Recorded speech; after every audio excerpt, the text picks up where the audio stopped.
Right, there we are, yes. Music chat and a good company this afternoon because, as I say, we have Richard Knott with us. So, Richard, how did you start? How did I start? With music? I think I was young enough when the Beatles first emerged for that to capture my ear. I was right there at the start, you know. And I think seeing them playing those big jumbo acoustic guitars, that just got me going. And I pestered my mum endlessly for a guitar when I was maybe 8 or 9, and eventually she got me one. And I learned to pick out the theme from Doctor Who, I remember. Oh. I can't do it now, but I do remember that. And, but I mean, I was probably too young to start learning properly. And when I was, I think, in fact, it was my 15th birthday, I decided I'd do it properly.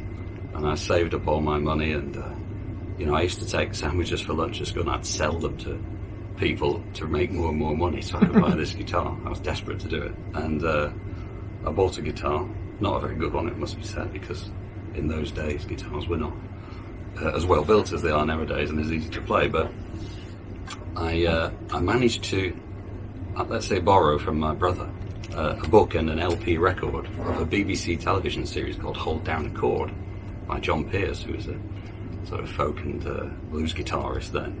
And this was a half an hour a week teaching people how to play guitar. And there was a book that went with the series and an LP record, and as I acquired these from my brother, and I started working my way through them. And I'm not really a completer finisher, so it's quite surprising I actually did get all the way through the book and through the record, and that was what really got me going. Later on I went in other directions, but that was the start of it. The great thing about the guitar, I teach a little bit, and the great thing about the guitar is that it's not complicated to learn enough to be able to play some songs. You basically teach your if you're right-handed, teach your left-hand fingers to assume certain shapes, and you're told that they form chords. So with half a dozen chords, you can sing hundreds of songs. Status Quo, for example. Harsh, but possibly true, yes. So it's easy to get going on it. I mean, you couldn't do that with a trumpet or a violin. You've got to learn the technique of playing it. All you have to get through with the guitar is the sore fingertips on the hand you're using for fretting. And that does put a lot of people off, but you have to go through it. And once you've gone through it, your fingertips become harder than nails, and you're fine. So you can get to the point where it's relatively easy to do a few songs. But it's a huge ocean of other possibilities. There's so many things you can do on the guitar. It's such a complicated instrument, really. And what I like about it is, unlike the piano where everything's laid out in front of you, on the guitar the same note appears in multiple places. So you can play the same chord but with different voicings. You can do that to a degree on a keyboard, but on the guitar you can really change the way something sounds by playing it in a different place. And I think the books that teach you just to play chord shapes do you a bit of a disservice if you want to go further, because you don't really understand why a shape makes a certain chord. You just put your fingers in that shape and it'll sound like this. But to be fair, I spent many years doing the basic stuff, and it's only really in the last 15 years or so that I've started learning a bit about the theory of music and performing and songwriting. I didn't do any of that until 15 years ago. I just used to learn instrumental tunes and play them for my own amusement. Can you remember the first song you wrote? Oh yeah, I'll do it today, probably. Yeah, it's got the Feel Good Blues. And I was very lucky actually, because I'd never sung in public. Well, I'd never sung at all, in fact, since I failed the audition for the choir at school when I was 11. I'd never thought of myself as a singer, and then I wrote a couple of instrumental tunes, and then I wrote a song because I come up with a tune that I thought needed words to go with it. And then I thought, I'm going to have to sing this, aren't I? Because no one else can sing it. And at the time I was going to a music club, just getting into performing, and I played this song and sang it, and someone gave me a leaflet for a songwriting competition at Lim in Cheshire. And I entered that, and I'm utterly shocked to win it. And so if I hadn't done that, I don't know, maybe I would never have written another one. But that inspired me, and I carried on. When you've won the competition a couple of times. I won it 2 years after that as well, yeah. Oh, 3 times. I know you've won it more than once. Yeah. I was reading up yesterday, but... Well, I gave up after two. Well, no, I think I did it one more time, but I thought, well, I don't want to push my luck here. Yeah, give somebody else a chance. I mean, songwriting competition's a bit strange, really. It's not a competitive sport, you know, and a lot of it's down to taste. Yeah. You can admire the craft that goes into it, or the musical sophistication, or you can admire the emotional punch of a song. But ultimately, it's down to what you hear. And you know, I people say, where do you get ideas from? And they ask all sorts of questions about songwriting and what does that song mean? Well, it means whatever you want it to mean. I might have thought I had something in mind, but it's not for me to tell you it means something other than what you think it means. And I like to leave room in the songs, really, for interpretation. Now, the Feel Good Blues that you mentioned, was that the one that you started off at Dalton when I saw you in I don't remember. It might have been. It goes like this. I've never recorded it, actually. Yeah, so I think that was the one. Is it the one that starts off with talking to a psychiatrist? No, that's a different one. I wasn't planning on doing that one today, being in a hospital environment. And also it's a little bit saucy in place. That was a fun one. I like that. I'll do it if you want me to. But, yeah, go on. Maybe later We on. always like to push early.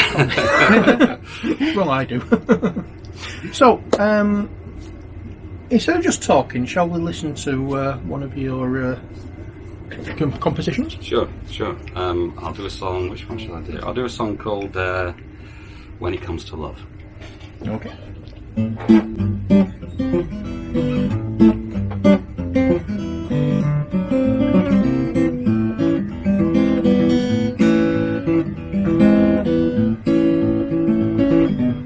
She said, explain, why must pleasure turn to pain? Just when my heart settles down, it's on the road again. Old cynic me, who gave up fishing in that sea, said dream of happy ever after, this is how the story ends. One day love and light and laughter, next you're crying to your friends. She says, tell me yes or no, will I ever feel that glow? Well, I can't tell you what I don't know when it comes to love. Real life's not some movie show, no loose ends tied up in a bow. It lifts you up and it lays you low when it comes to love. When it comes to love.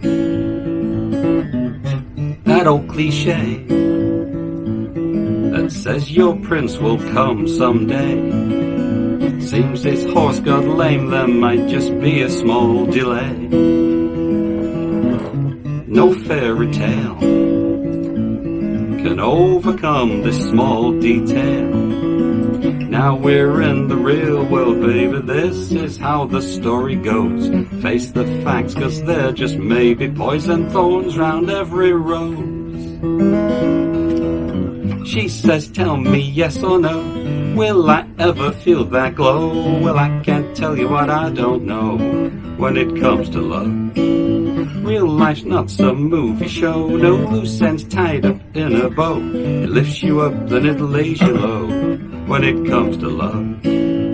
When it comes to love. There's no use in you complaining. That's like shouting at the sky just because it looks like raining.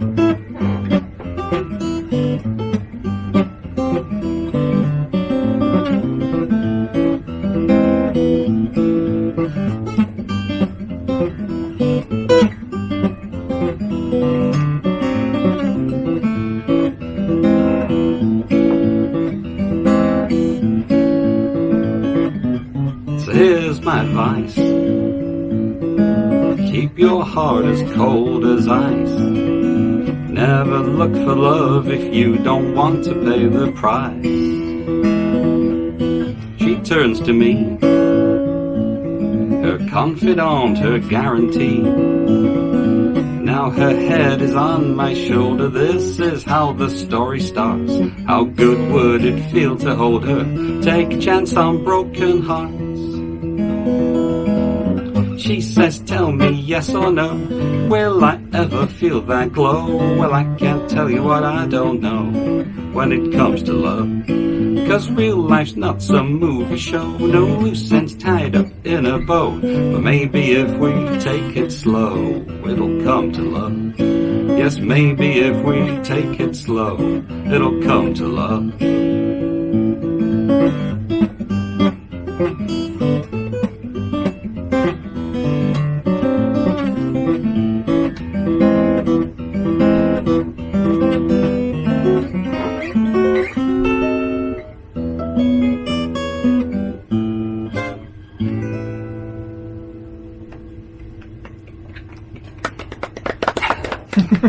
Tumultuous applause from the two people in the studio. Thank you.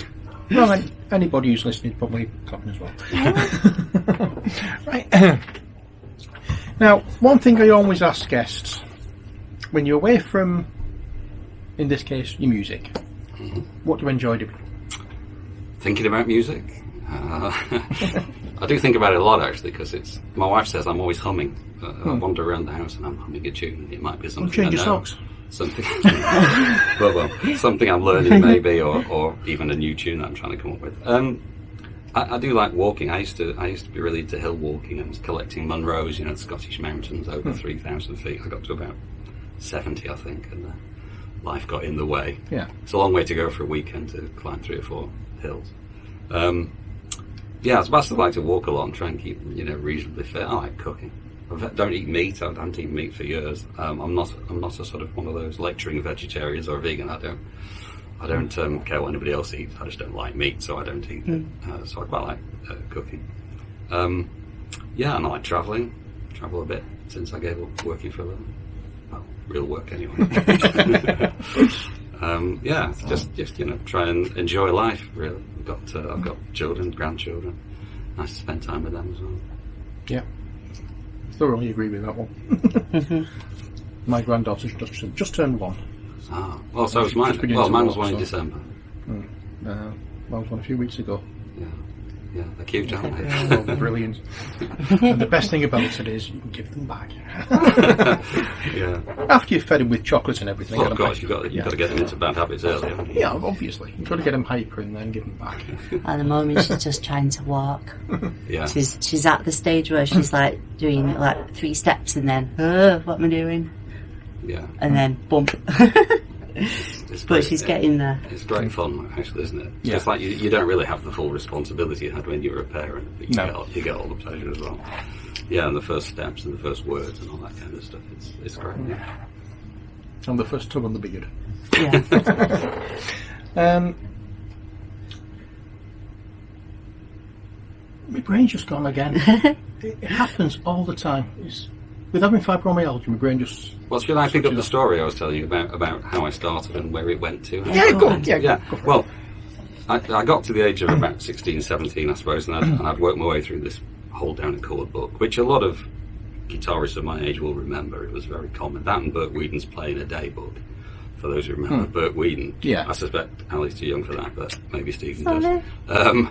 But I couldn't get head and tail of that one because that was all proper dots, real music, and I couldn't and still can't read music. But John Pierce then came out with a follow-up book, which was a book of country blues tunes, 4 tunes. There was no record with this one, so that was difficult because there was no YouTube in those days or Spotify, so it was quite hard to know what the originals sounded like. But this was a book of tunes by Mississippi John Hurt, Big Bill Brunsey, Reverend Gary Davis and Sam McGee, who are all giant figures in the world of country blues, particularly finger-picking guitar. And that was it. That was just, the sound of it. When I could play them a little bit, and then eventually I heard what they were meant to sound like. And something about that finger-picking style where typically you're alternating a bass with your right hand. So that's performing the role of the bass player in a band and also the drummer, because that's keeping the rhythm. And a lot of this music originally was dance music, funnily enough. You might not think of it now. Everyone thinks of blues music from the 20s and 30s in America as being songs of misery and oppression, but actually it was dance music. A lot of it was for people to enjoy when they could, their lives outside of working. And that's really important. If you're dancing, you want a really steady rhythm. So your fingers are doing that kind of thing, and then your thumb rather is doing that kind of thing, and then your fingers are adding lead guitar and harmony.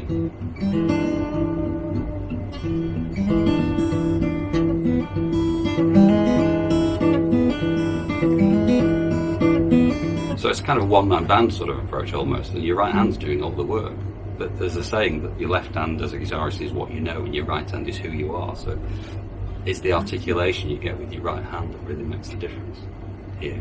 And I just knew there was a whole world of this music that was waiting to be discovered. And John Pearce, who I mentioned, wrote several more books of blues and ragtime guitar, and this was a time when ragtime was just getting popular. If you remember the film The Sting, yeah, with the music, The Entertainer by Joshua Rifkin, and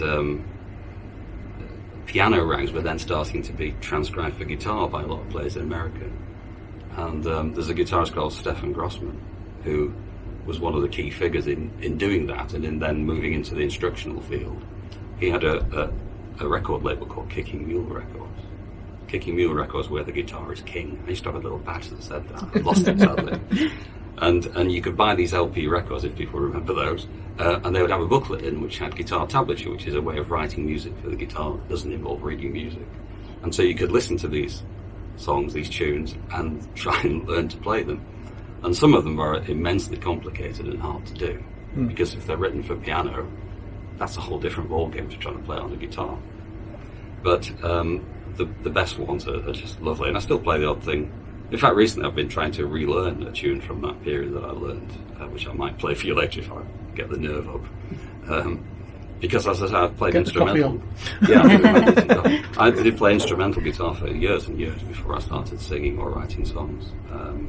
But I always felt a bit of a fraud, because this tablature system, it basically tells you where to put your fingers and what order. Yeah. So I always think it's a bit like those painting by numbers sets you used to get when you were a kid. You know, you can produce the Mona Lisa, but it doesn't make you Leonardo da Vinci, does it? No.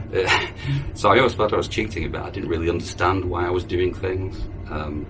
If I got lost halfway through, I'd have to start from the beginning again. It's back to this thing about guitar is there are lots of ways of learning to play the guitar that aren't that complicated. You just need a bit of dedication, and you need to be prepared to put the time in. But they don't all make you a musician. They make you someone who can copy things that you've been told to copy with your hands, and I found that quite frustrating. And that's why I think when I got into later on songwriting, it felt like a revelation, really, because I think I've always been reasonably good at expressing myself on paper. So to take that skill and to marry it with music, and then to figure out that actually it's not just like having a poem and setting it to music, because lyrics aren't, I strongly believe song lyrics are not poetry. They're completely different things, because song lyrics depend for their effectiveness on the phrasing you use, on how they're backed up by the music, how they fit together. Poetry is a different thing. I've never tried to write poetry, I don't think I ever will, but song lyrics they're really challenging to get right, and they need a lot of craft. And one of the reasons I'm humming a lot is that not to do with the socks. I do spend a long time when I'm writing a song thinking of what is the exact right word in this place, and I might spend weeks just trying to get one word or one line right in my head. The trouble with it is then that you write songs in your head, and then you come to perform them, you realise you didn't leave any space to breathe. Because when you're thinking, you don't have to put your breathing in it. Yeah. But you can write an incredibly long lyric line that has no space for breathing in it. So it's a really interesting process. I love. Not that I've written much recently, but I do love writing songs. It's incredibly satisfying, and I think you need a certain level of skill on the guitar. But actually, if you can play 5 or 6 chords, you can write loads of songs anyway. You don't need to be able to play fingerpicking. But I just like the combination, and the tracks I've chosen that you'll be playing later on or through the course of the show. I think all of those are fingerpicking guitarists, and I think all of them are songwriters too. There's just something about the combination of fingerstyle guitar and interesting lyrics that really do it for me. I feel like I've always felt I had a sort of creative urge somewhere, and I think it's the songwriting that's finally paid off with that. You know, I've tried other things. I've tried writing short stories and photography. I've been into all of which is good, but this I think is just, you know, works for me. It suits me. There's a cracking line you've got in one of your songs. If your lines aren't rhyming because you know Paul Simon, I'd love that. As soon as I heard that line, if your songs ain't rhyming because you know Paul Simon. Well, of course, that's not really truly original. Paul Simon had an album called There Goes Rhyming Simon. Yeah. And so I suppose I borrowed that, really. I just wasn't expecting that line in that song, in a song. But, yeah, that's a song called Start Over Again. Yeah. I might do that today as well. I know it's one we have actually played on the show before, because when we don't have a guest in, we have a feature called Tribute where I play 3 tracks from a particular artist. And when we'd arranged for you to come in earlier in the year, when we couldn't do it because both of us were ill,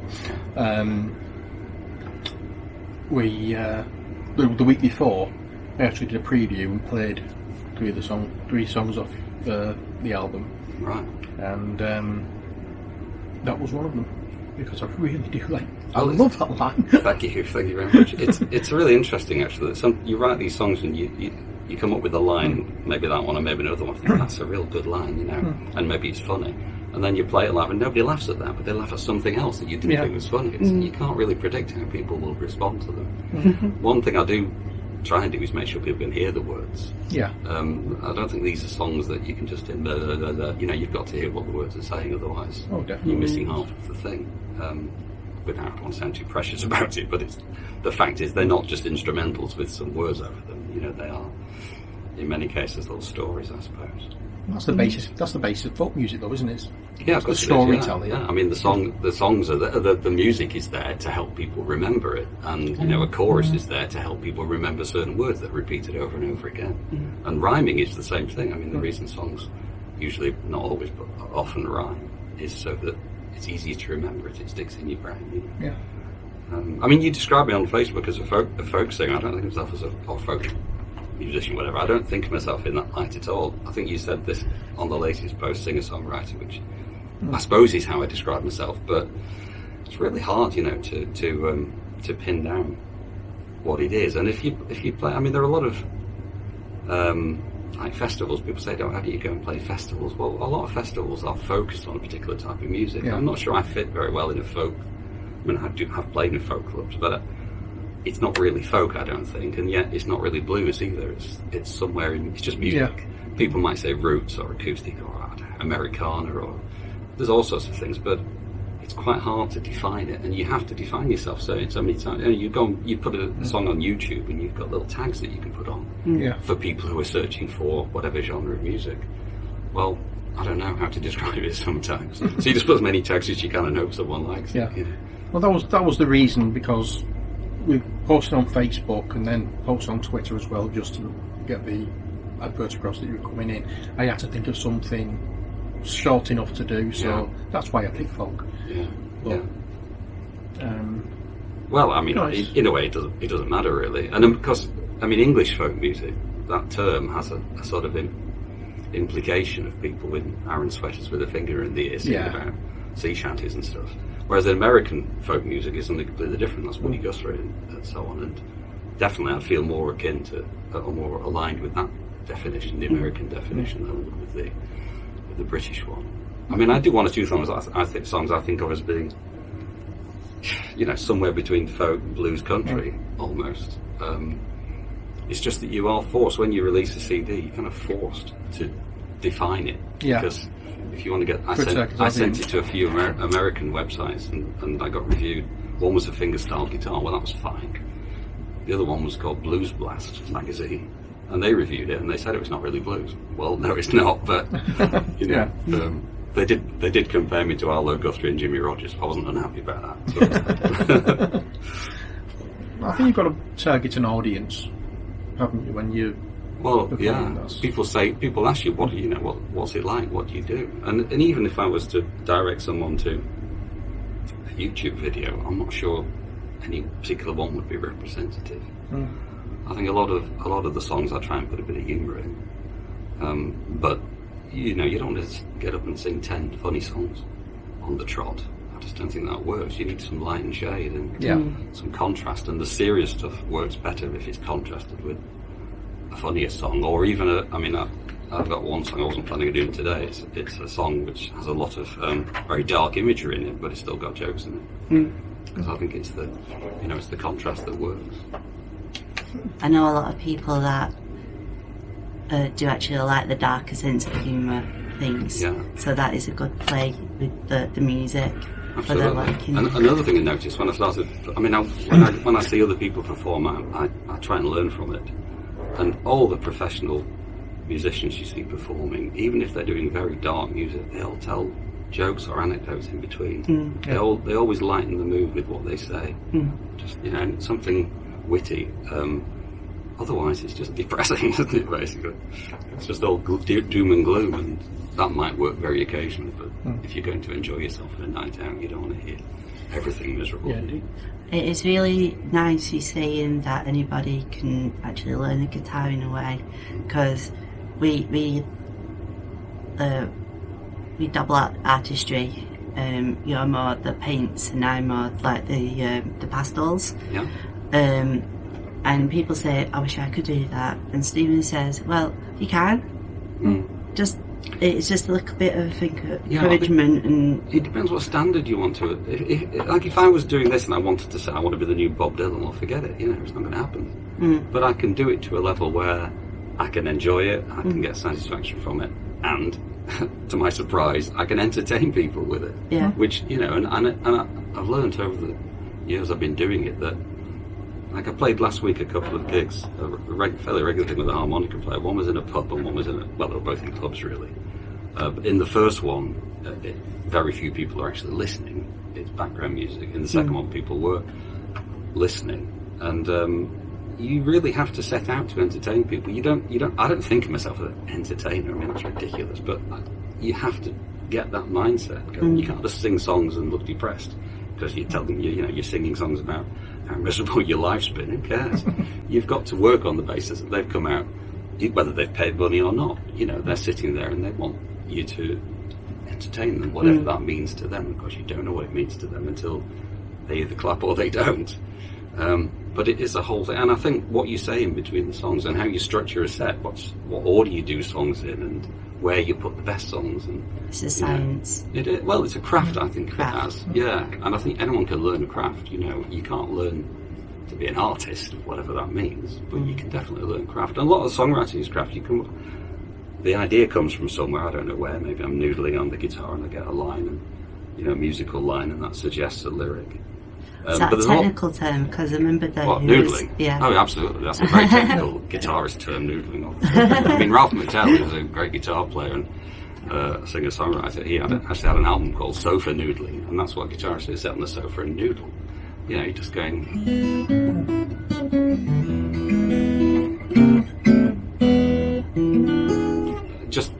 and something might just come out that's like a melody or a chord sequence.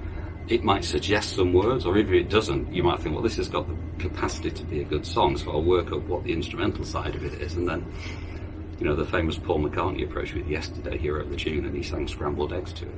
Because he hadn't got the words of scrambled eggs, scrambled eggs. And I've done that sometimes, not scrambled eggs particularly, but you come up with a set of sort of place keeper lyrics that will work, and then you've got to try and remember to forget those and write proper lyrics. But that's where the craft comes in then. Sometimes it's, well, I like that line, but that word doesn't work, and how can I put a better word in that will scan right and that will allow me to deliver it in the right way? And then also, well, okay, I've got a chorus, I've got a couple of verses. Well, how's it going to start this song? How's it going to end? Is there going to be a bridge in the middle? So you've got all these ready-made parts, and then you've got to construct them into the song. And sometimes the first verse that you write turns out to be the last verse, because it's the point of the song. You write it first because you think that's what this song's about, then you realise you've got to build up to it and reveal it through the course of the song. So that's the craft element, I think, is assembling the parts, which could have come from anywhere. And funnily enough, you mentioned the song about the psychiatrist, Shrink. That, I think, is the only song that I wrote. I felt quite guilty about doing it for a while, because I had another song called Zero, which has some jokes in it, and everyone liked that when I played it live. And I thought, well, I should write another song in that ilk. So I very deliberately wrote a song full of jokes. And I felt that's a bit like painting my numbers. That wasn't based on inspiration. That was based on mainly craft. Yeah. But since people liked it, I've stopped being so precious and just play whenever I want to now. And people do respond to it. So why not? Yeah. Baron Nice made a all living out of it. They're all songs, and like I say, you get what you want from it. You don't have to know how I wrote it, do you?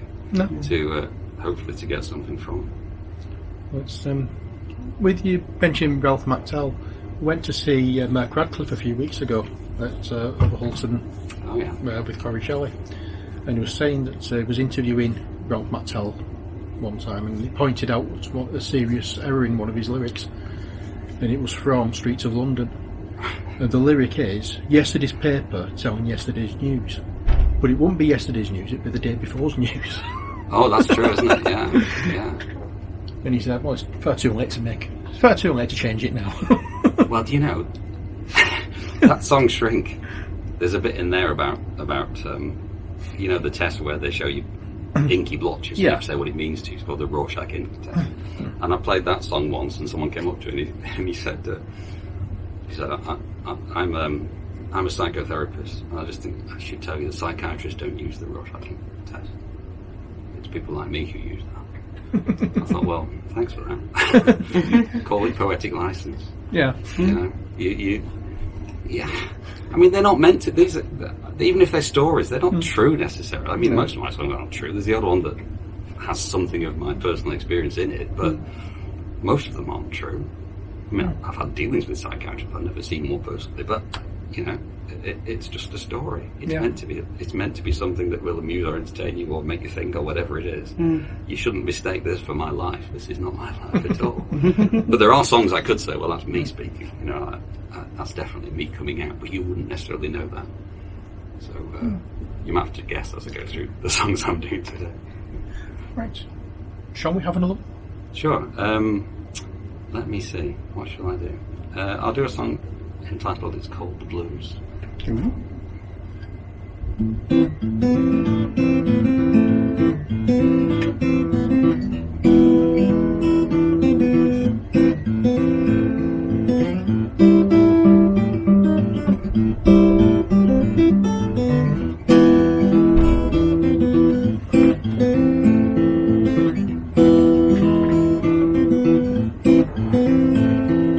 Call the cops, report a theft. This poor guy's got just one thing left to lose. It's called the blues.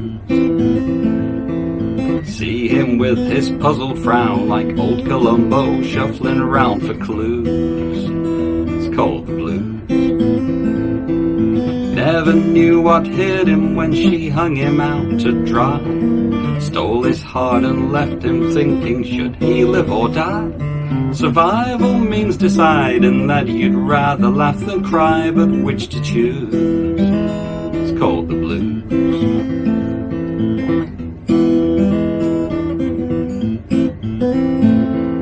Love's a perfect tragedy, the inevitability's no news. It's called the blues. From Venus, Mars, or in between, all lovers with a human gene get bruised. It's called the blues. Experience should tell you that you always have to pay. Like an unexploded bomb, it's best to stay away. So why does it come pre-programmed into our DNA to light the fuse? It's called the blues.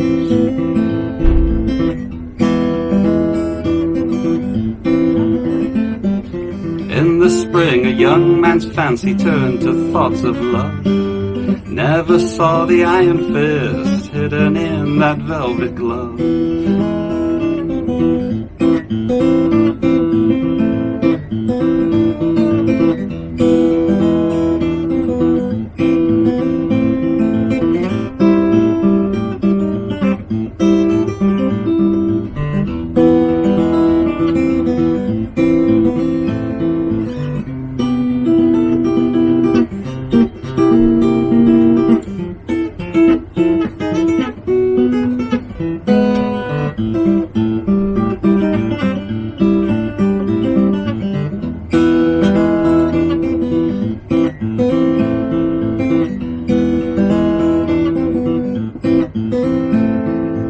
lovers make the world go round, down lonely roads they pound to pay their dues. It's called the blues.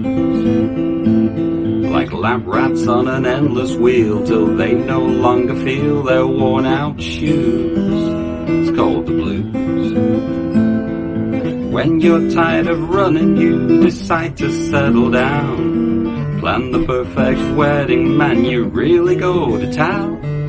Next thing that you know, there's lawyers' letters flying round. Brother, you're screwed. It's called the blues. It's waiting when you're born, and when you're 6 feet underground, it just renews. It's called the blues.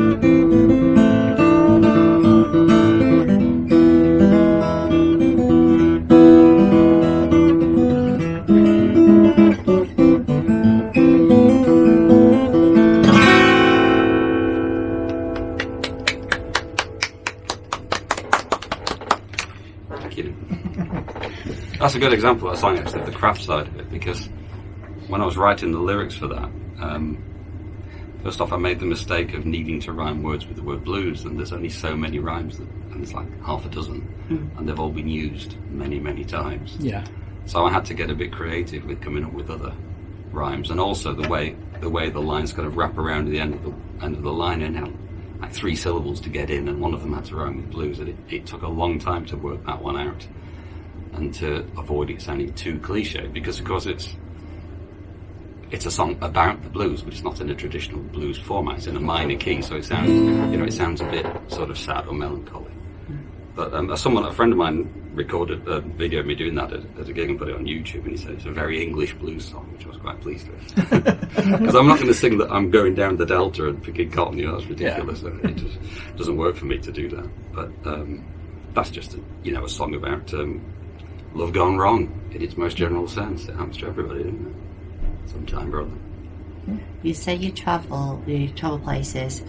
Has music been a factor of the places that you've been? Oh yeah, definitely. Yeah, I mean, I've been to America quite a lot, and in fact, the first time I performed in public, the first time I performed ever. Now get this, you'll be impressed by this. The first time I performed was on Broadway. Wow. Right. Now, before I come from Oldham. There's a road in Oldham called Broadway, but it wasn't that one. It actually was Broadway. I went to. Well, let me just backtrack a minute. There's a guitarist in America called Woody Mann, who I think you might be playing a track from him later on. And he used to come over to the UK quite a lot to play at the a guitar festival on the Wirral, which took place every year. And he ran workshops, and I would go to these workshops, like half-day workshops. He'd teach a tune or he'd teach some technique. I got to know Woody quite well. And he ran, at the time, a week-long guitar camp in America. And there's quite a lot of these things in the States, but I had a big birthday coming up, and my wife, bless her, said if I wanted to, I could go to this camp in New York. So I did. And actually, that was where I first performed in public. In the it was a student concert in a concert hall, which was part of Columbia University, and it backed onto Broadway, so that's where I can truly say I made my performing debut on Broadway. And then that's when I started after that, right? Something about that week, it's not that I learned something in particular, but something about hanging around with all these other musicians and the atmosphere and being with these people who were my heroes, these guitar players who were teaching, people that, I'd looked on from afar and thought, wow, these people are brilliant. And then there they are, and you know them, and quite a few of them are now I consider friends. And then I wrote a couple of instrumental tunes after that, and then after that I wrote the Feel Good Blues, because I thought the tune wasn't quite enough to be an instrumental, so I wrote the words to it. So that experience of going to New York in 2005, that really unlocked something. And since then, I 4 years ago now, I went with a friend. We took a boys' trip, really. We went to the Martin Guitar Factory. This is a Martin guitar I'm playing. It's one of it probably is the most famous acoustic guitar maker in the world. Been going since 1833. And we went to the Martin Guitar Factory in Pennsylvania. You can have a guided tour. And we did that, and then we spent a lot of time in vintage guitar shops, because there's lots of those. We were really geeky, just the two of us, no one else to satisfy us, and we both think exactly the same, so we had such a great time. I just love that experience. And then we're talking about going to Nashville next. Whether we'll actually make it, I don't know. When I say make it, I don't mean make it in Nashville. Whether we'll make it to Nashville, it's another matter. But we're hoping we might do it. But yeah, I mean, almost all the music I do it's really American influence, and that's, you have to figure out when you start performing. Are you going to try and sound like you're American? Are you going to accept who you are? I'm a white man from Manchester. There's no point in pretending that I'm American, so I'll try not to sing in an American accent. If I do, please slap me. Or fake American accent. In fact, I recorded that last song. It's called The Blues, that song. I recorded that a few years ago, and the guy who was recording it caught me singing, instead of dues, pay their dues. And that's, if you hear it on the Reboot EP, that's how I sing it, and I'm mortified when I learned that. That's just, so I don't do that anymore. I do try not to sound American, because it I hate the expression, but it is what it is. What I do is what I do. I'm not trying to be anybody else. There are certain people I admire, and the music you're going to play that I've suggested is a number of those people. I think all of whom, bar two I've met. But there's no point in me trying to be them. They couldn't be me, so exactly. I may as well just be the best me I can be.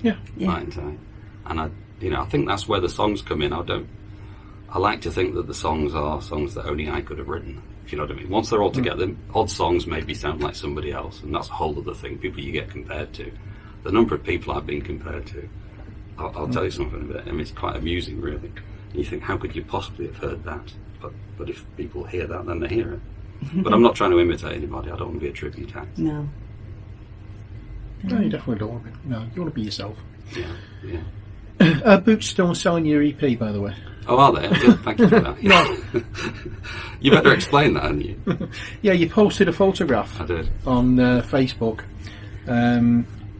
with Reboot. Yeah, my first EP was called Reboot, and it became, I think it was in the new year after Christmas, they had this thing about reboot your life or your health or whatever, and they had all these signs up saying reboot for a better life. So I took a photo of it and put it on Facebook. But you've got to try and flog them somehow, haven't you? I mean, exactly. Yeah, you can't beat free advertising. No, absolutely right. I'm looking forward to listening to that, because I've got your album, but well, that it's called The Blues, is the opening track on that. Yeah. I'm looking forward to listening to that one. I'll put it on in the cars we're going home. So Okay. We're currently listening to 10cc in the car. No, we're not. What? We're not now. Not now, no. No. Right, so you've actually picked out some songs from other people who, I said, I asked you to, if you pick a few songs. Yeah. A bit of music that's inspired you. So the first ones we have, Nick Drake, Riverman, and Chris Smither, Leave the Light On. Yeah. So could you give us a bit of a background on that one? Well, Nick Drake, I mean, a lot of people will be familiar with Nick Drake. He was a singer in the 60s. Very well educated, I think he was at Cambridge, came from a very well-to-do middle-class family, and his mother was a musician, which I think only came out after Nick Drake died. He died at quite a young age, 26, 27, of a drug overdose, which no one really knows whether it was accidental, or it was prescription medicine, whether it was accidental or deliberate. He made 3 albums. This song is from the first one, and a lot of people think of him as being quite depressing and depressed. They're quite dark, some of these songs, but he was a fabulous guitar player, and this song that we're going to play has a wonderful string arrangement. It's just so atmospheric, and I just love the sound of it. So this one isn't so much about the guitar, it's more about the emotions that get evoked by the sound of the overall sound and the string arrangement. It's also really interesting rhythm as well. So I mean, some people will know of this one, but if you don't, have a listen, because it's excellent. And we're going to follow that one up with Chris Smither. Well, Leave the Light On. Leave the Light On. Chris Smither is a singer-songwriter, again American. He's American, Nick Drake's English, but Chris Smither's American. I've seen him live at least half a dozen times. He still tours, he's in his 70s now. He's a great guitar player in the sort of style I play, and also a great lyricist. And this song in particular, it's one of those things where it has a meaning to it that I wouldn't pin it down and say it means this, but the words stay with you, and you just know that there's something in there that is sort of universal and human about it. And I think he's brilliant. I really do. Well, there we go. We can give our voices a rest and listen to these 2 tracks. Hope you enjoy them. Oh, sorry, that's caught me out then. I thought we had a little longer to go with that one. Right, well, I hope you enjoyed those pieces of music. I know I did. But there is something with the Chris Smithers one. Yeah, the version that you played is from an album he made about 5 years ago, I think, where he went back to New Orleans, where he comes from, and re-recorded a lot of his most popular songs. And there were in fact 2 versions of that song on. It was a double CD. 2 versions of it, both with female singers, but the male voice you heard was Chris Smithers. Yeah, the other one was Rusty Bell. No, Rusty Bell, sorry, yeah. And then on the other version is Robin, his daughter, yeah. So I hope you enjoyed those. I quite like them. Good. They're quite nice. I won't have to do You sound surprised. Well, it's because I've not heard them before. Yeah. And I've only particularly got those tracks just you coming in, so I like to think I've got really good taste in somebody else who's out of touch with things. But I mean, I think most of the people we're going to play today, I guess a lot of people would never have heard of any of them. They're not mainstream by any means, but there is so much good music around. You just have to look below the surface of what's easily available. There's nothing wrong with popular music at all. This is a bit under the radar, a lot of this. Yeah. And I think you have to dig around a little bit. And of course, nowadays with YouTube, you can just go and look for any of these people. You'll find, well, perhaps not Nick Drake actually, but there'll be lots of videos on YouTube of all of these people, and so you can get to know their music, and they'll be on Spotify. And of course, this is one of the big problems with music nowadays. It's just free. Yeah. And I've made 2 CDs, an EP and then a full-length CD. The EP came out 7 years ago, and it's still not paid for itself. And it wasn't expensive to make, but you have to sell a certain number to cover your costs. And I'm not that bothered about it. It's just you wonder how anyone who's trying to make a living from music actually does it nowadays.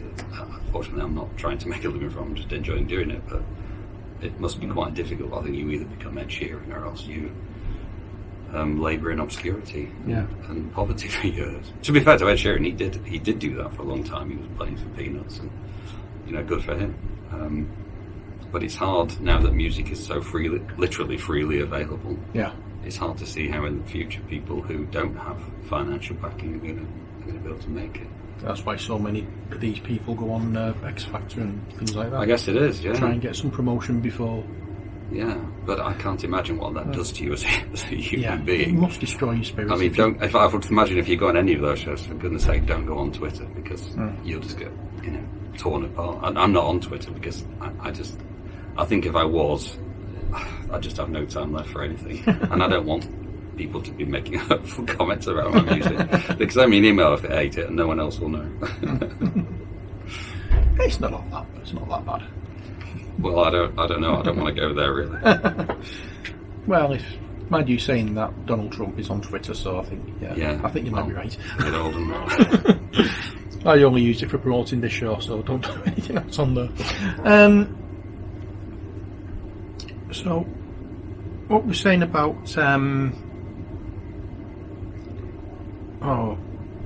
the finger picking style. Yeah. You were saying about your thumb doing the main everything on it. It was really weird actually watching you demonstrate it. I've seen it so many times where I've been watching like Fleetwood Mac videos of Lindsey Buckingham doing it, and he's got a totally different style because he seems to hold his hand really weirdly when he's playing. I think the trouble is, unless you slow it down, and you can slow it down on YouTube now, it's quite hard to see because it can be really fast. Yeah.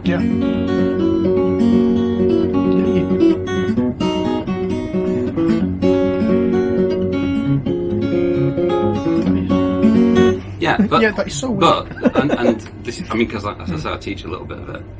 the first thing is to get your thumb to be independent from your fingers. So whatever you do, the thumb is going to be doing that. And in that last, I was just making that up. I was doing it fast, and I'm damping the bass strings with my right hand as well to give a sort of thuddy sound, because I don't want to ring out too much. And then the fingers are just playing stuff in between those notes, or on the same as those notes. And if you really slowed it down, it would be something like.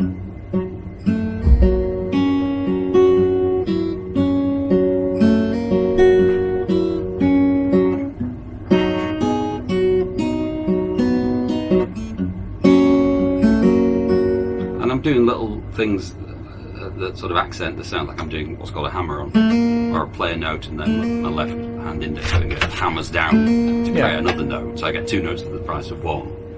Or I'm bending a note like that, which is meant to give you. That's a bit like a singer with vibrato. It's, you can't be like a trombone on the guitar and play every note in between the notes. But actually, I suppose you can actually. If you there's one note, there's the next note, and I can bend between the two, and I can go up with the bend or down with the bend.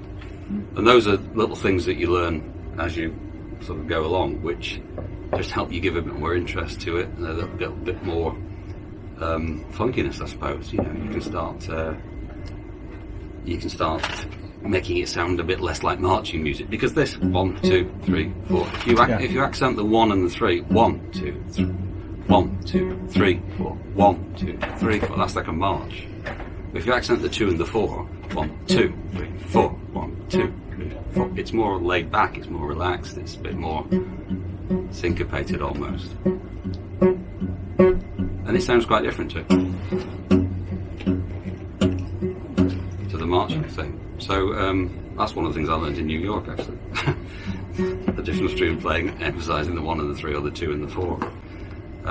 So there's a lot going on, but in terms of learning it, you learn it slowly. You learn to get that thumb going, and no matter what happens, that thumb keeps going. And that's this particular style. This is really, I guess, called Piedmont blues, from the area in American Piedmont, which was named after an area in Italy, where guitarists like Blind Boy Fuller came through. But then there's a style usually called Delta blues, which is what's called monotonic bass, just playing the same bass note over and over again.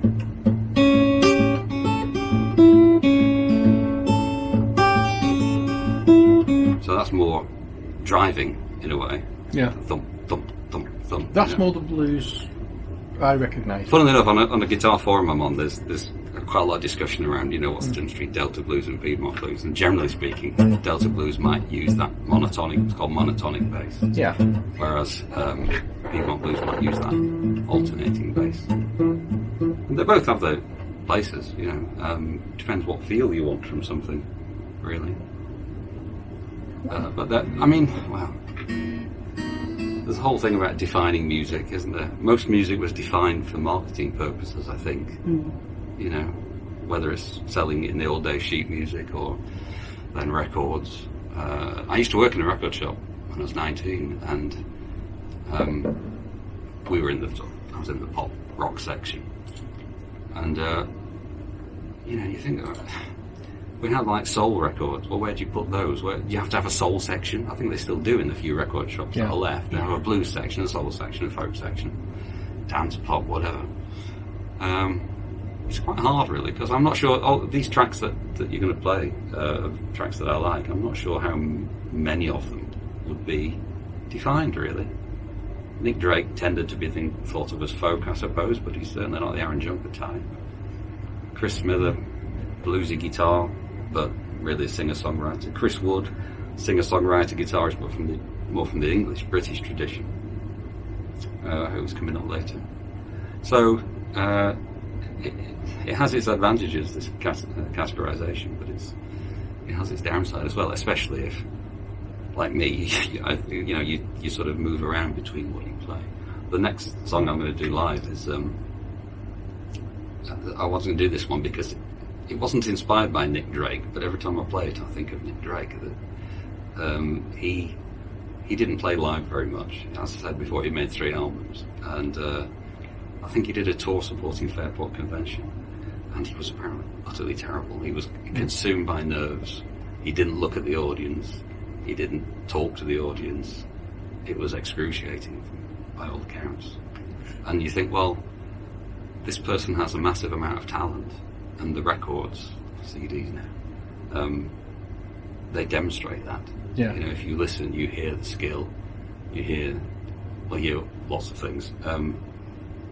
But he couldn't perform live. Does that make him less of a musician or less of an artist? You know, I like to think not.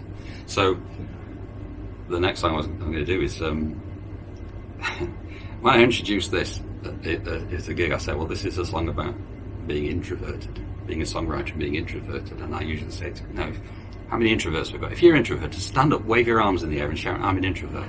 That always gets a laugh. But the thing about songwriting is you can be very obscure, but even if you're being very obscure, you're going to give a little bit of yourself out. The way you choose words, or you know, the subjects you choose, you're going to give something away of yourself. And it can be quite difficult sometimes to. I don't do many love songs because, you know, I'm very happily married. I love my wife to bits. I've written a few songs in that field, but I don't really want to do too much of it. It's the most relatable subject for most people. There are more songs written about love than anything else, but it's part of my life that I don't particularly feel I want to put out there and share. So you're more likely to get a cynical love song from me, or, you know, something with a few jokes in it. Well, I suppose it has some like individuality to your style. Well, everyone's been through. Most people, I guess, have been through, you know, unrequited love gone wrong, let down, all this kind of stuff. I think there's only so many happy love songs you can write. Really. I mean, that first song I did, When It Comes to Love, that's really a sort of a cynical song. Well, about a cynical person who eventually falls in love. That's not me, by the way. I'm not a cynical person at all. I hope you realise that. Right, well, we're going to play some public service announcements while I change over the CD, because I'm recording the show. And while we do that, or while I do that rather, I'll let you listen to some public service announcements, and we will get right back with Richard Knott here on the Beehive this afternoon. Right, well, there you are. We are back. Right, while we were listening to those, or while you were listening to those, we were talking about the writing process. And I think it should be something that we go into in a bit more detail, because it's quite an interesting area of conversation. It was, wasn't it? Mm. So you say like you go on a walk. Yeah, normally, actually, sometimes I just wake up with something going through my head, and then it's a question of trying to either find where it is on the guitar and then record it so I don't forget it, because, you know, it's like you wake up, you've been dreaming something incredibly vivid, but in 5 minutes you've forgotten it. So I do that, but once I've got the bones of it and I can sort of sing the melody in my head, then the best way of writing lyrics for me is going on a long walk, and you know, I'll have the phone with me and I'll record lines that I think are good, and then maybe I'll go home and sort of be like a jigsaw puzzle. There's all these random lines, and I'll maybe write them out. Not always. Some of my songs I've never written out at all, but I might write them out and sort of, you know, cut them out and move them around so that will fit there, that'll work there. And yeah, I guess it's just how different people's minds work. Some people say they just get inspiration and the song's written in 10 minutes. I think, well, really, I could never do that. I can't imagine it.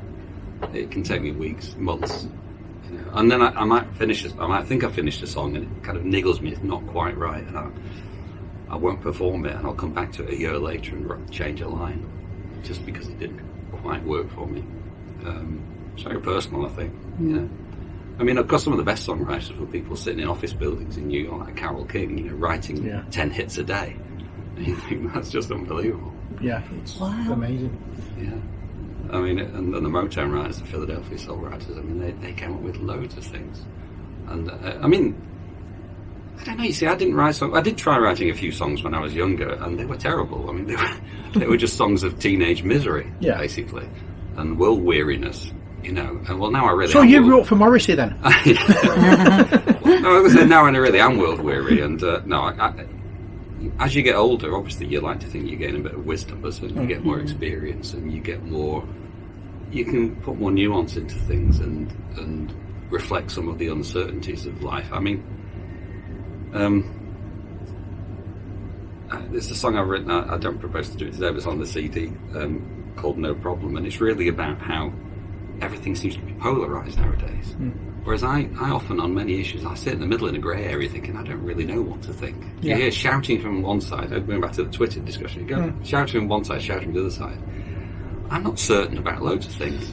I have certain, you know, moral issues that I'm very clear on, but there are lots of things that I just don't know enough about to have an opinion. I like to listen to the news. I watch and listen to the news all the time, but I don't purport to understand. For example, whether HS2 is good or bad. I mean, there's so many pros and cons, presumably, if you're really into the detail of it. I'm sorry. I'm getting really excited. Oh my goodness. I'm getting really, really, really excited because we've had our first email request. Have we? Yeah. Get off. Is it asking me to go away? Yeah. No, it's actually... my wife again? It's from someone called Lynn.Phil. And apparently... Oh, it's Phil. Regards Phil Taylor. It's, hi, could Richard play Long Story Short? It's Phil. I know Phil. Is it Phil? No, I don't think you know. It's Phil Taylor. If it is Phil Taylor, hi Phil. He's an exceptionally good guitar player. He writes and plays instrumental. He made a CD a couple of years ago. I think he only printed 50 of them because he wasn't sure anyone would want it. It's wonderful music. He writes in unusual tunings. He's on YouTube. Got lots of videos on YouTube. He's brilliant. So, we'll have a look at you, Phil. Yeah. There you go, Phil. Bit of free publicity. Yeah. Are you local? No, he lives over in Saddleworth. He's not very local. You could ask him if he wants to come on. He doesn't perform a huge amount, I don't think, but he's definitely worth listening to. He said it's his favourite. Right. Well, I was going to do another song before that, but I can do that later on. So keep listening, Phil, and I'll come to that in due course. That's what you call bribery. Yeah. If you keep listening, you play it. And thank you so much, because I got that excitement there of getting the email. Well, that's exciting. Everyone's listening. I mean, I put it on Facebook, and I think Phil was one of the people that liked it. But yeah, come on, Phil, get on here and get playing those guitar tunes. It's fantastic. We've been doing this show for over a year now, and we still haven't made use of half the things we should be making use of, like emails, and this is the first one. So wow, there you go. Yeah, you've won a chocolate frog for that one, for being our first email. I fed I was still 20p. Something like that. Mind you, I'm just thinking, isn't there something to do with that Barry Trotter series that had chocolate frogs? You know, the one, the wizardy boy thingy. What's his name? Harry Potter. That's him. Oh, Trotter. I always call him Barry Trotter. Yeah. Right, well, this is fascinating stuff, isn't it? Anyway. So, would I like to do another track before that one, or? I'll do one. I've got the Kappa one, and I've tuned with it on, so I'll do the song I was going to do, and then I will do Long Story Short, just for you, Phil, later on. And okay, so this is a song called "Man of Few Words." This is the song for introspective songwriters everywhere. And when I do play it, I do often think of Nick Drake. Not that it's in his style, and not that it's about him, but well, see what you think. Actually, I'm starting to play a Long Story Short there. That's not. Thanks, Phil, for that.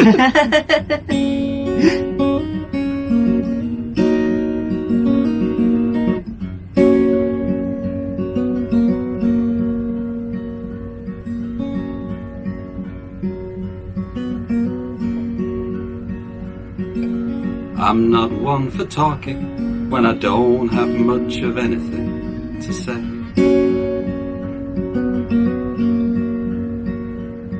So conversation lovers now would be the perfect time to walk away.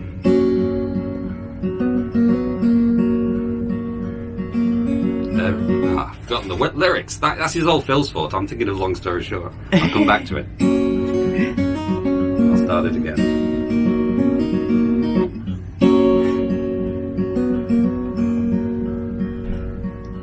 I'm not one for talking when I don't have much of anything to say. So conversation lovers, now would be the perfect time to walk away.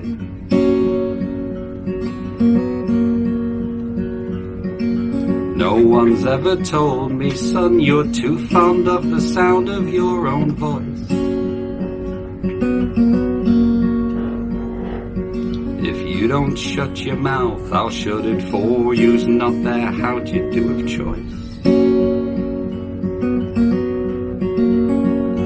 I'm a man of few words, not one to waste my breath.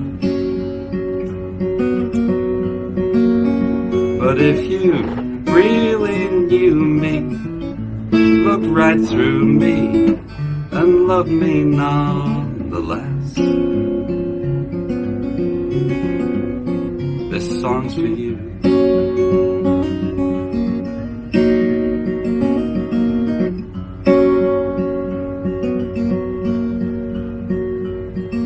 Small talk makes me nervous, I can't formulate the words I'd like to say.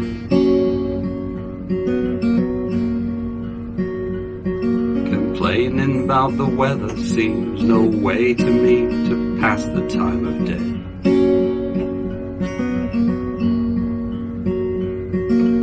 Everywhere around me, endless chatter swells to fill the empty space.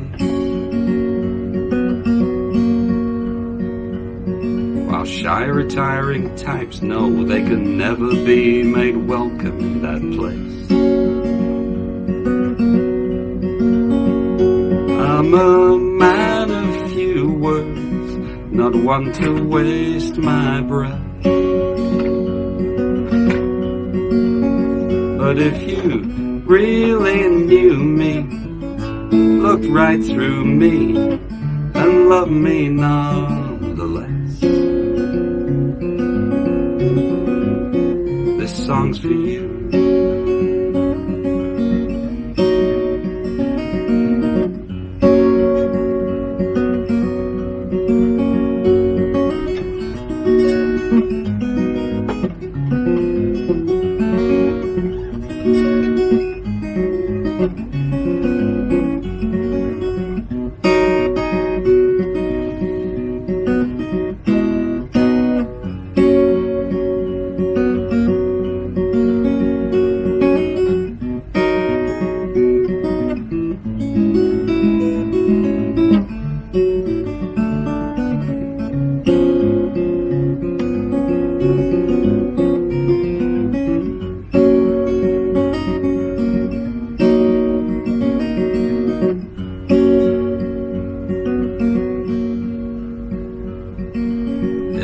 Quiet of the evening, I sit down to work on your new song. My dictionary overflows with possibilities, they all seem wrong.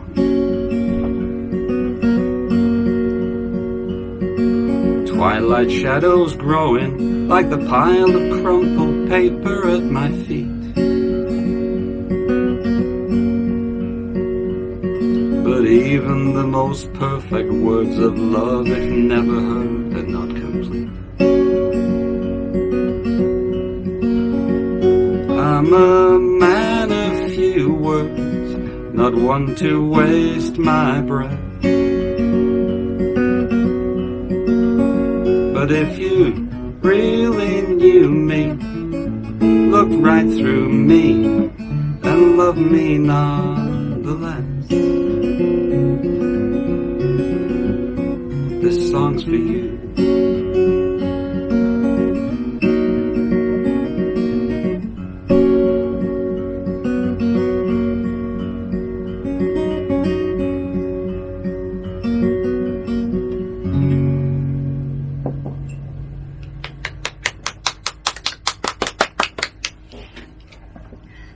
Lovely. Thank you. That's my sensitive side I was showing there. Aww. I thought when you made a mistake, you're supposed to carry on. Yeah, I said that, didn't I? But when you forget the lyrics, in fact, I started to sing the wrong verse. So I thought, we'll blame Phil for that. Email again, Phil, and make another request. I'll cut the next one up as well.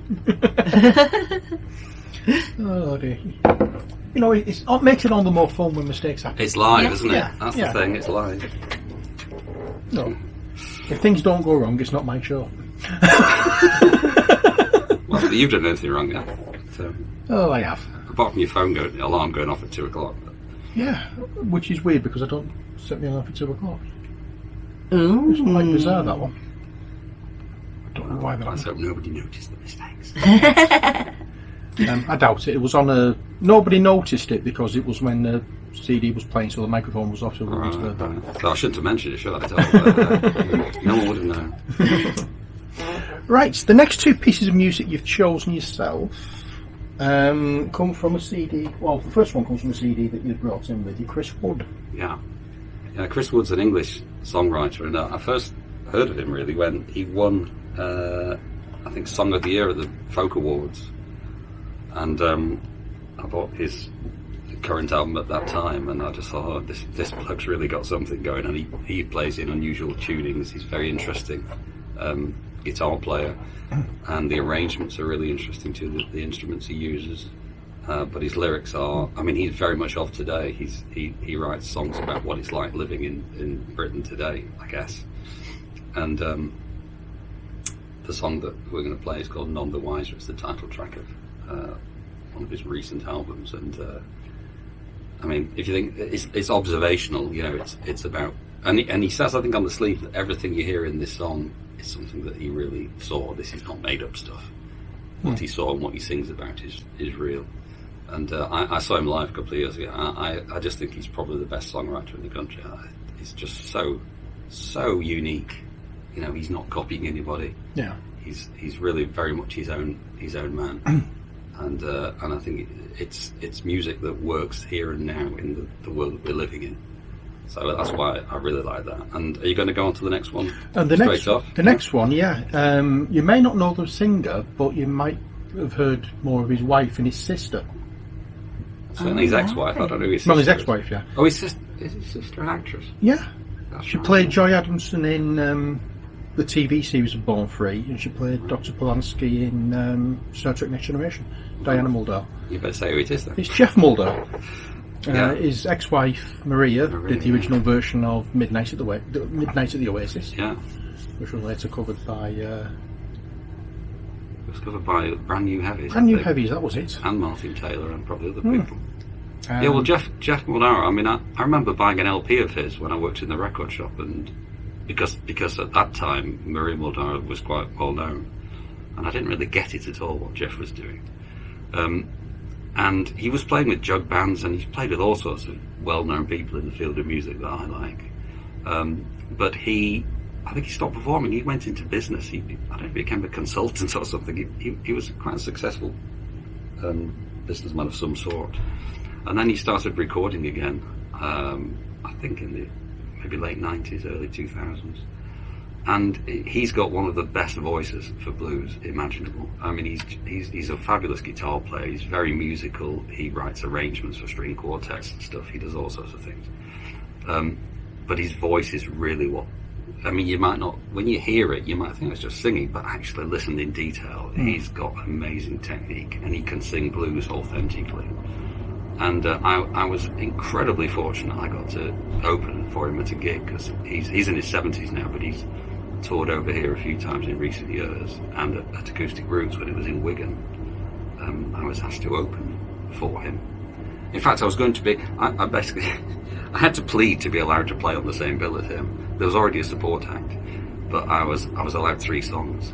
And then the day before, or on the day even, I was told the support act was ill and couldn't make it, so I had to fill in and do half an hour, which I was very happy to do. Yeah, and it was just such a joy, and I got a photograph afterwards with him, and in fact one of the guitars I've got, another Martin guitar, is a Jeff Muldaur signature model, because he had a guitar made to his specifications. So I mean, one of the highlights of my life really was meeting him and playing with him.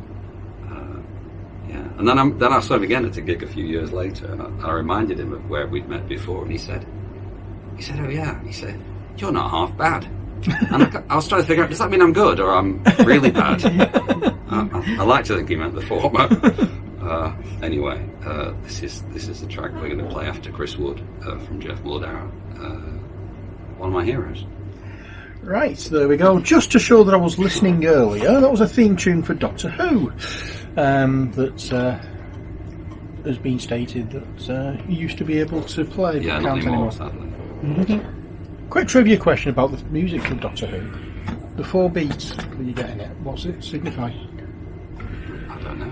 The heartbeats of the Time Lord. Do you have 2 hearts? I should, of course, yes. Ooh. Right, I will return that before I forget. That's your CD. Now then.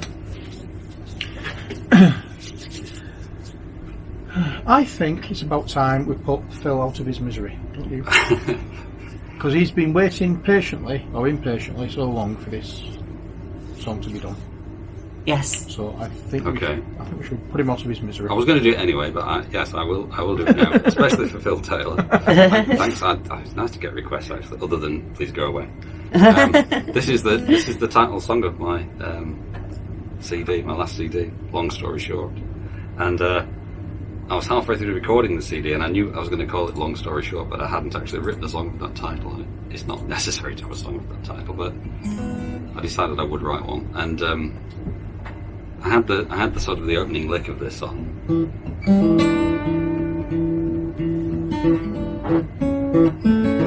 But I didn't have an idea for what it would be about, and then I thought, well, I'll write it about playing the guitar, about the lifelong journey of learning to play the guitar and how frustrating it can be, but also rewarding. So on the CD I dedicate it to John Pearce, the memory of John Pearce, who was the guy who wrote the book that got me playing when I was 15. So this is Long Story Short.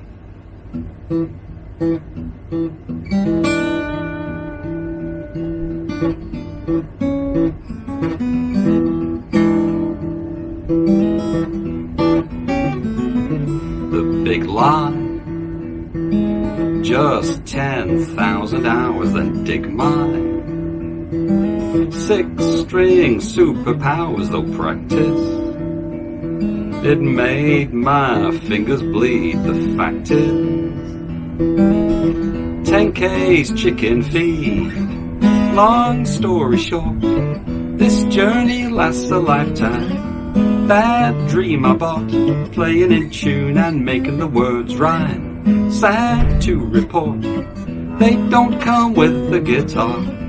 Long story short, we seemed like a perfect match, but I knew there'd be strings attached.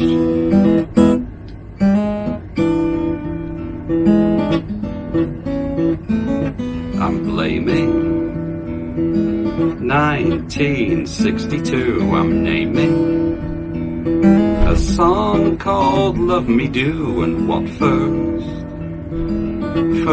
did it for me, a sunburst J160E. Long story short, this journey lasts a lifetime. That dream I bought, playing in tune and making the words rhyme. Sad to report, they don't come with the guitar. Long story short, I still got a way to go, but where I'm headed I don't know.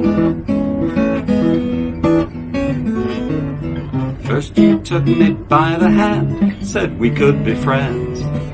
Then you led me walking down this road that never ends.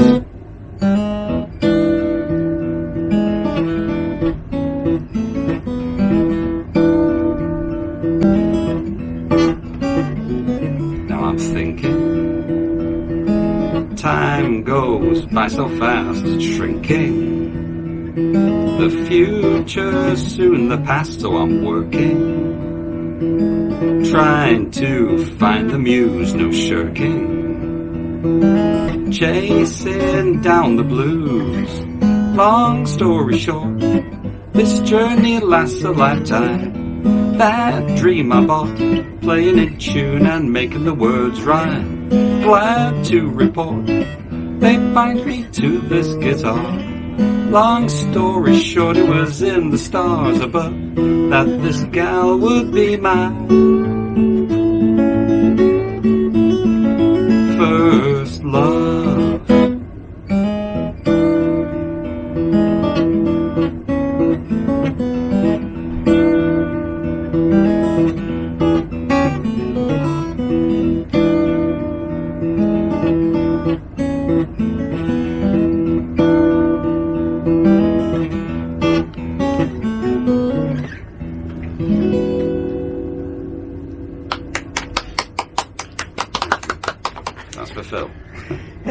I hope you enjoyed that one as much as we did. Yes. I know why, Phil, that is your favourite. I quite like that one as well. If you've only just joined us, you're listening to me, Stevie B. Me, Ali B. And our special guest this afternoon, Richard Knott. And we're having live chat and live music, as well as some recorded music on the show this afternoon.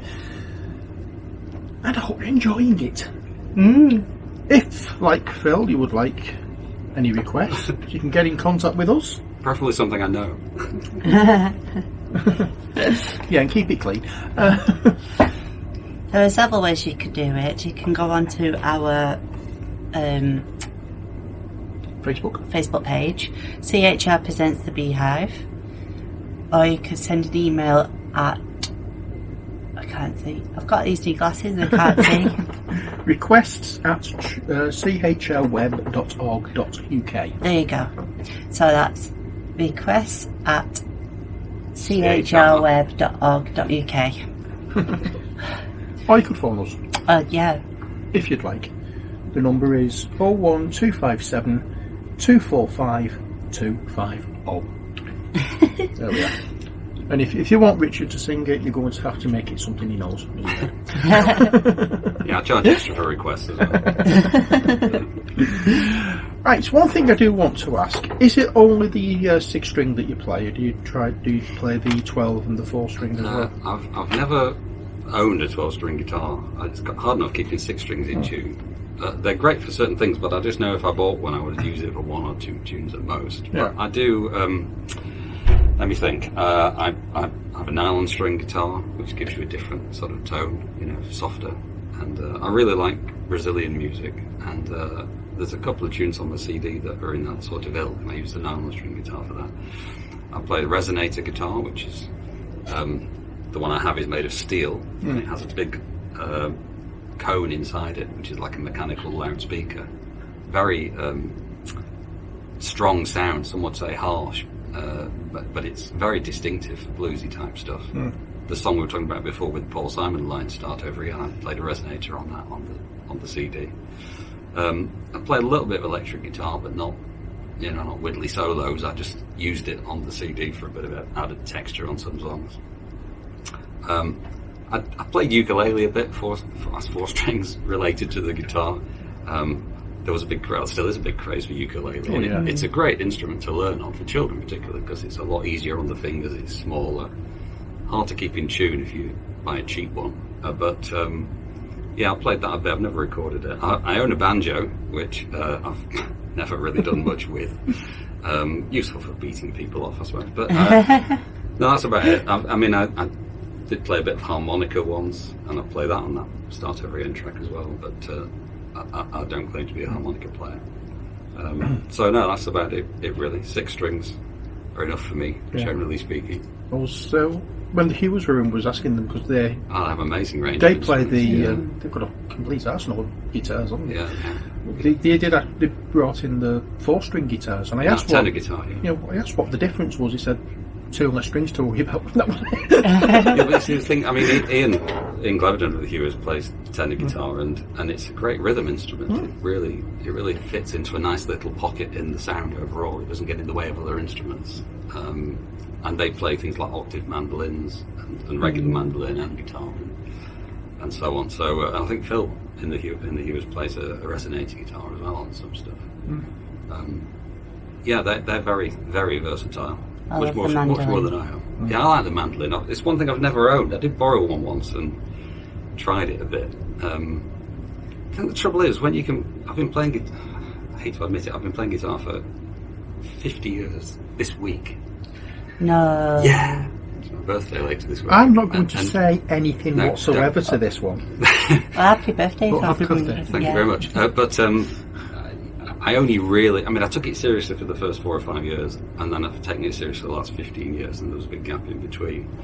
But the trouble with trying to learn something new is it's frustrating. You have to put the time in, you have to have the dedication, and it's so easy to say, I can't be bothered with this, put it down and pick the guitar up, because I can play stuff on the guitar.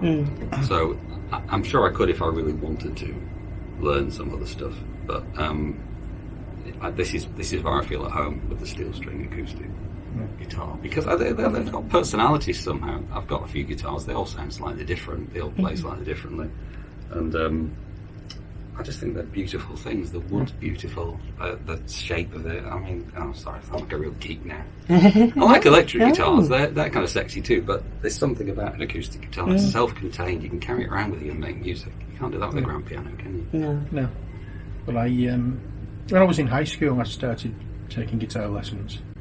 I just couldn't get to grips with it. My left hand is near enough useless. It's only there to balance me out, really. Right. I just couldn't get the coordination. Yeah, I guess it's not for everybody. But I'm teaching someone at the minute who has had a few lessons and learned a few chords, but hasn't really learned anything with the right hand. So this whole world of finger picking, which when I was playing before and you were looking as if to say, what on earth are you doing? It is a bit like black magic, but it's not really, If you break it down into its component parts, it's not that complicated. No, it's just fascinating to watch. Yeah. Everything seems to just be so... It's like the eyes of a chameleon. It's just working complete... What's the word I'm looking for? Independence of each other. But you think about it, where the guitar is tuned, this is standard tuning. E, A, D, G, B, E. So, you've got that bass note, that's 2 octaves below that treble note. So, you've got that range, and if you go up there, that's another octave up on an E.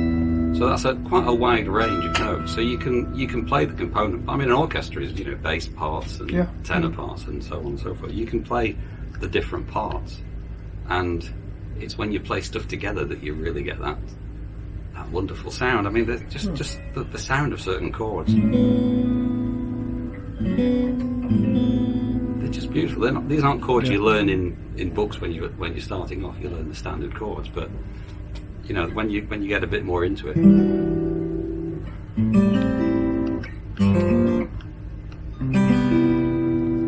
These are not complicated chords, but you don't tend to learn them earlier on. And some of them, people say, sound a bit jazzy, but I like that. I like quite a lot of jazz. And I like throwing chords in that don't sound like they fit, but work somehow. They say a little knowledge is a dangerous thing, don't they? That's the trouble, once you learn a few of these things, it's easy to chuck them in everywhere, and then they lose their power, if you like, so you've got to be a little bit sparing about it. The one sound I really do love on the guitar is when it's being played and your hand moves down the fret and you get that squeak. No, the squeak as your fingers move. Oh, that's more on the bass strings. I love that sound. Well, I do as well. I think it was a Paul Simon album where I read that they'd actually edited out all the squeaks, and they'd edited out all the breaths in between the lyrics as well, which to me is just... I love Paul Simon, but that's killing it. You need them. In fact, funnily enough, Phil Taylor, we'll go back to Phil because you emailed in, when I was recording the CD, I had a problem. One day, it's funny, you all set up all your kit and your microphones and stuff, and you play and you record, brilliant. Next day you sit down, you do exactly the same thing, everything in the same position, sounds terrible. And you can't figure out what's going on, you've not changed anything. But I remember one day I had a lot of trouble with the noise from the guitar, and my hand was rubbing, it's not doing it on this guitar, but my hand was making a noise as it rubbed along the neck. And I remember asking advice on a guitar forum that Phil and I are both on, and I think he commented about how he'd suffered the same thing when he recorded his CD. But then what most people were saying in response to that was, it's part of the noise of playing the guitar. You don't want to have just the sound of... the note. You want to hear the fact that it's a real human being doing it. And even if you make a mistake, or if you knock the guitar or something, or if you speed up a bit, it's human. Yeah. So it's real. If you think back to the 80s, I mean, drum machines became the big thing, and they just choked all the life out of music. It's not meant to be duh, duh, duh, No. duh. And you can program a drum machine so that it makes little mistakes, so it sounds more like a human being. Which goes to, I think that says something about the fact that human beings make music. I don't really. Yeah. Well, I mean, I'm a big fan of Jethro Tull. I think the worst album of Jethro Tull is Under Wraps because it relies so much on computers and drum machines and things like that, and it just spoiled it for me. It's just basically Ian Anderson singing and a computer behind it.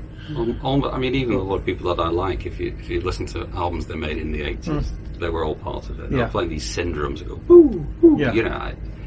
It just sounds terrible now, but I think it sounded terrible at the time as well because it didn't sound like human beings. Yeah, I mean, with some groups it fitted in, but with other groups who were trying to fit in, it didn't work.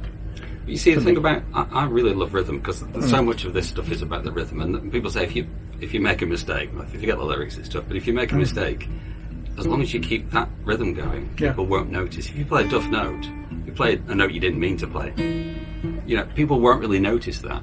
But if you go like this, they'll notice it. If they're tapping their feet and they can't continue to tap their feet, they'll notice it.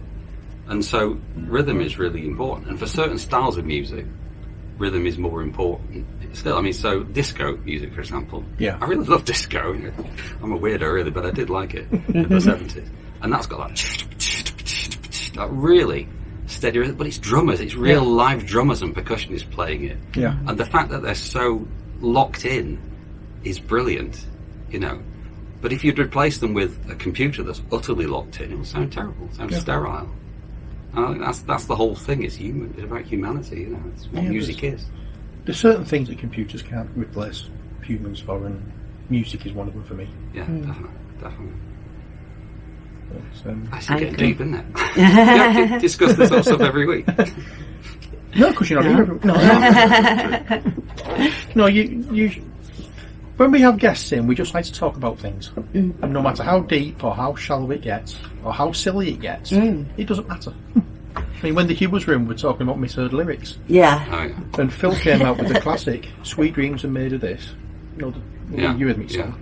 He came out with "Sweet." What was it?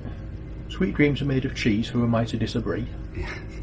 I think that's a joke rather than a misheard lyric with respect to Phil, but I get it. I mean, I got my own back. I told him that somebody threatened to break a guitar over my head, so I said to him, "Is that a threat?" Oh, that's good. That we just get it's silliness. Yeah. As well, we can get deep, we can get silly. Some of my lyrics are silly. Like that, there's a very corny line in that song. Long story short, we seemed like a perfect match, but I knew there'd be strings attached. Yeah. But so what? That to me is quite a good line. Yeah. It's one of my favourite lines. It made you smile. Oh, thank you. But I like silly stuff. Yeah. Yeah, I can go deep, but I really enjoy being silly. I think it makes it more fun. Yeah. Well, I think it's the contrast between the dark and the light. As with many things in life, you can't have all happiness. There's going to be some misery in your life, and you won't have all misery either. There'll be happiness as well, and that's just what life is like. So you can't appreciate the good stuff without the bad stuff. So quite. You have to go with it. So, is there any new material coming out? Oh, I wish there was. No, I haven't written anything for ages, unfortunately. I was saying before, and when the music was playing, that I've been going through something of a dry patch, and I'm kind of making excuses for myself, thinking I really need to set some time aside to gather together all the little bits of notes, bits of lyrics, and little recordings. Walks. Well, go on long walks, yeah. Go on small walks, yeah. But I just haven't had the time, so that's just an excuse because I've never done that before to write. I've just written when it came to me. So I don't know. I think when I made that CD and I put it out and I sold quite a few to start with, and I got some nice reviews for it.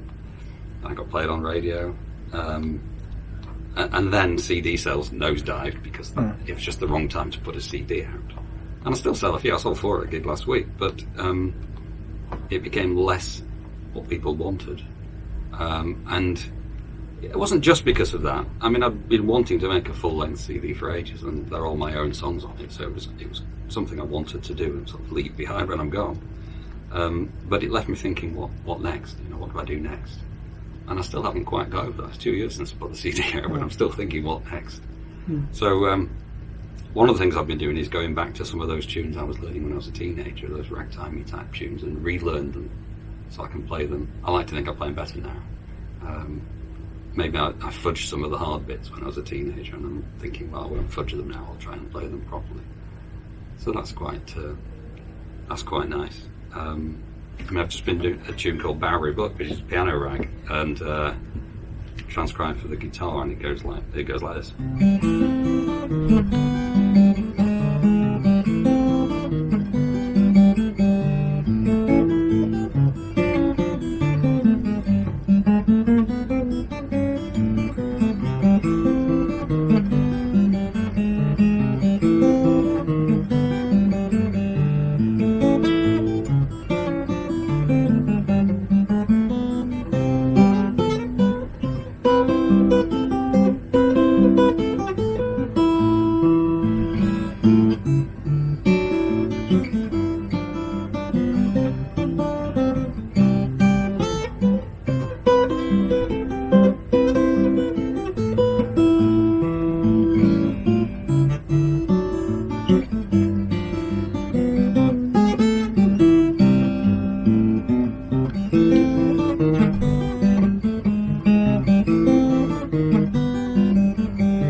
Well, I got through most of the way.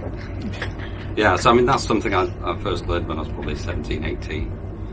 And I always remember thinking it was a really nice tune, so I went back and relearned that, and it just keeping me ticking over, it's keeping me doing things rather than just playing the same old stuff, rather than noodling all the time. And if I can, I'm almost there now with that. I can play that live and not make too much of a hash of it, I think. So it's just, I'm trying to expand the repertoire and go back, because a lot of the stuff I learned when I was younger I'd completely forgotten. I mean, I could play it, but I was playing it, as I said before, I was kind of playing it by rote, by reading this tablature and not really understanding it or figuring out what was going on. So on that tune, there were one or two difficult bits, and I actually was able to look at it and think, oh, I know what's happening there. The reason I'm having to do that really long stretch with my left hand is because I want that note. Whereas before I was, just sort of following these numbers on a sheet of paper.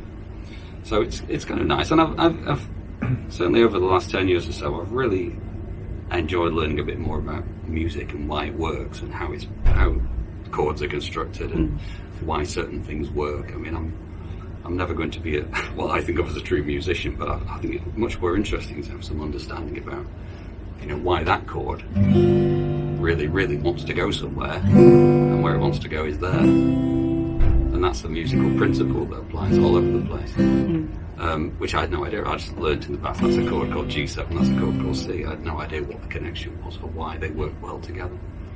So I've enjoyed that, and it helps with the bit of teaching I do as well.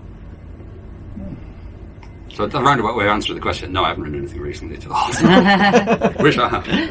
I mean, I've got another CD's worth of material songs that I've written, like Man a Few Words that I did, Feel Good Blues that I've may yet do, the one that won the contest. I could easily put together on the CD, but when I recorded it myself, and although Ian Cleverton mixed it and mastered it and acted as effectively co-producer of it, recording at home on your own is very sort of lonely and introspective process. You're in a tiny room, much smaller than this studio.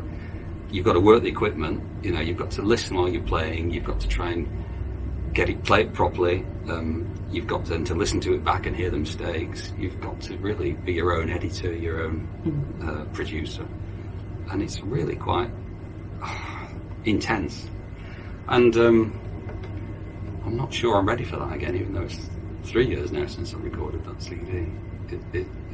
It took a year, basically, 6 months of recording and 6 months of sorting out, getting it made, getting the sleeve designed, promoting it. We had a launch gig for it. It was a year's work, and it was massively enjoyable. But afterwards, the reviews die off because it's not new anymore. Yeah. The radio plays off a bit. You go out and play the songs live, but there's a bit of a feeling of come down, and it takes you quite a while to get over it, I think. But listen to me whinging about it. I mean, what could be nice than having the time and the financial freedom to do this kind of stuff? It's a privilege. It really is. I shouldn't complain at all. But you did ask.